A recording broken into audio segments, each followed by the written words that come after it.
Hi guys and welcome to my channel. My name is Tina and my aim is to improve your drawings just like others have done for me when I just started out.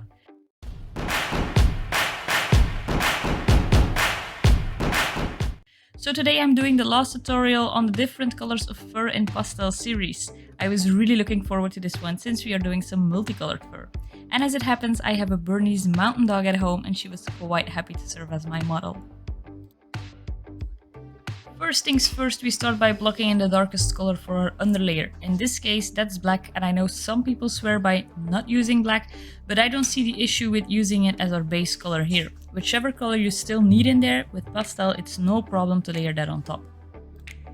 Then I blend it out first. The reason we blend the black first before adding another color is that we want to make sure the black doesn't blend in with the other colors as much, especially here since it's only such a small area. Then we add the colors for the eyebrow. I've used a lighter and a darker tone of brown orange just to give the base a little bit more depth. And as you can see when I'm blending this, I'm very careful. I blend it out to the black first and then reverse it for a smooth transition. It's the same as in my previous video that I shared with you guys. I'm still using a mix of soft pastel and pastel pencils and working on a pastel matte surface.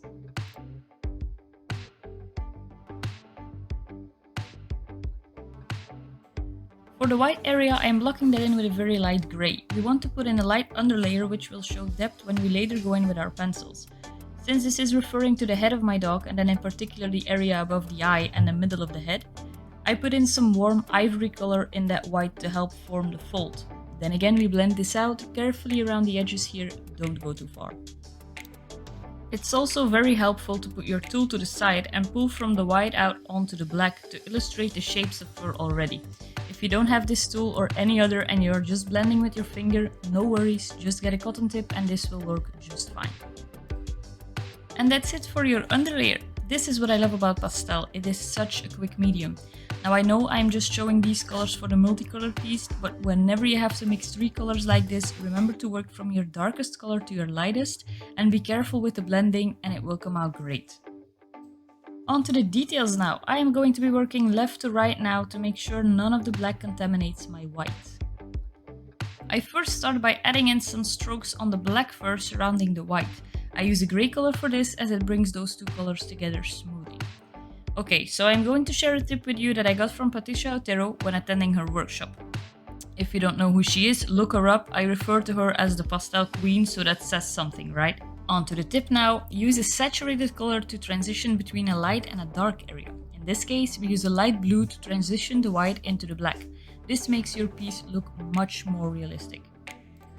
Then we finish off with some strings of black fur, and because of all the colors underneath, they really stand out now. Keep switching between black and white strokes here to make the transition smooth. Also for this I changed the angle of my camera a bit, because last time when I filmed black fur I noticed that getting a good view at it from a top perspective was quite hard. In the white itself we are going to give that the illusion of depth by using a light warm grey tone. Just follow the direction of the hair to make it look natural.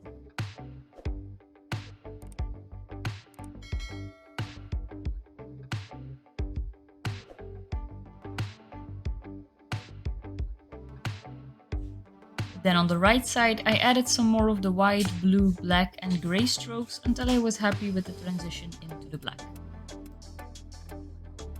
The same grey I used before on the left side I'm going to use here again. Grey is always a good idea to help define the hairs on black fur. I basically go over the entire piece with this, blending out because of that soft look, but also because we are going to go over it with a slightly colder grey now. Colder grey is good here because it has a little bit of a blue hint in it. This works really well to let black be more than just black. Now these I would always blend out first, otherwise it would be just too much in your face.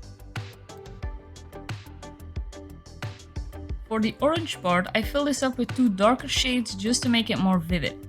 Then I go in with a brighter color to make the hairs pop for a first layer. I actually keep going over them with increasingly bright colors because this is how you create the illusion of hairs in there. Blend it out again and then go over it all again with the same colors you've used before to build your next layer of hairs. Don't worry, this is the last time. And remember, the more layers you add, the more realistic your piece is going to look. Then just as with the white area, we want to transition this patch into the black smoothly. Do this by switching back and forth between black hairs and strings made up by the colors you've just used in the patch. I used the same brown here and there just to soften the look of the black fur up. And as we did with the light blue on the left, we want to add some dark blue here to help define the direction of the fur. Same goes for the grey I'm adding. I'm happy with how this looks, so all that I have left to do is to go over this with my black pencil for some detailed hairs. If you haven't already and you like my content, feel free to subscribe to my channel. I usually upload a video each Friday, but hit that bell notification if you never want to miss out on any of my videos. And we're done with this small section. Don't forget, next week I'm uploading a tutorial where I'll be showcasing this type of fur in an actual piece. And for the ones of you that are interested, you will get to meet Raja too. That also puts an end to the small series about the different colors of fur. If you would like me to do another one, make sure to write that down in the comments below. See you guys next week. Bye bye!